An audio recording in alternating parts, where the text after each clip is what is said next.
இன்றே டவுன்லோட் செய்து உங்கள் ஃபேவரட் ஷோக்களை என்ஜாய் பண்ணுங்க. ரித்திகா எங்க? குளிச்சிட்டு இருக்காப்பா, இப்போ வந்துருவா.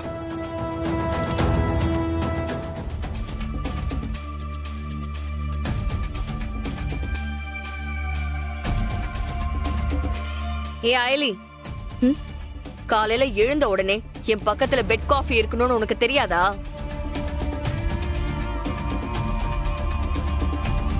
என்ன நீ இந்த வீட்டுக்கு வந்த உடனே துளிர் விட்டு போச்சா?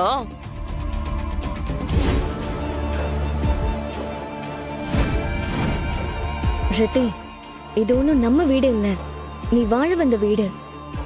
கொஞ்சமாவது பொறுப்போட நடந்துக்கோ. போ, போய் சீக்கிரமா குளிச்சுட்டு வந்து அவருக்கு சாப்பாடு எடுத்து வை. நீ என்ன எனக்கு அட்வைஸ் பண்றியா? இந்த கிளாஸ் எடுக்கிற வேலையெல்லாம் உன் ஸ்கூலோட நிறுத்திக்கோ, என்கிட்ட எல்லாம் வச்சுக்காத. ரித்திகா, அயலி சொல்றதுல என்ன தப்பு இருக்கு? அவ உன் நல்லதுக்கு தானே சொல்றா. நீங்க இதுல தலையிடாதீங்க.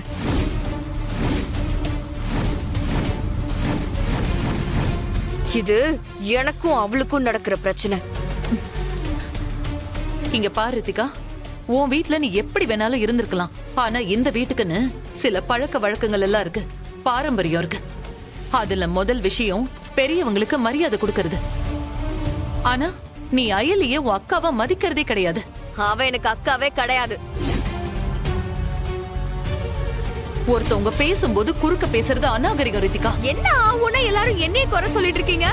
முதல்ல நீங்க எனக்கு மரியாதை கொடுக்க கத்துக்கோங்க. நான் இந்த வீட்டோட மருமக. உங்களை விட எனக்கு தான் இந்த வீட்ல உரிமை அதிகமா இருக்கு.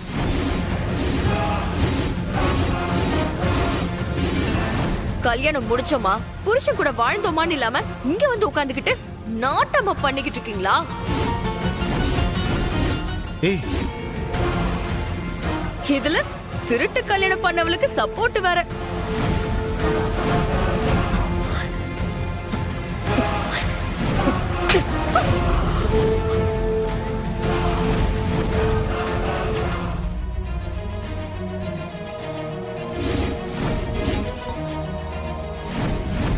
நானும் பார்த்துட்டே இருக்கேன், பின்னாடி வாய் ரொம்ப நீளுது.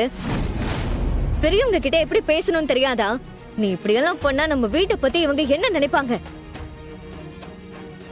இன்னொரு தடவை அவங்க முன்னாடி குரலை ஒசத்தி பேசுன, நாக்க அறுத்து போட்டுருவேன். ஜாக்கிரதை.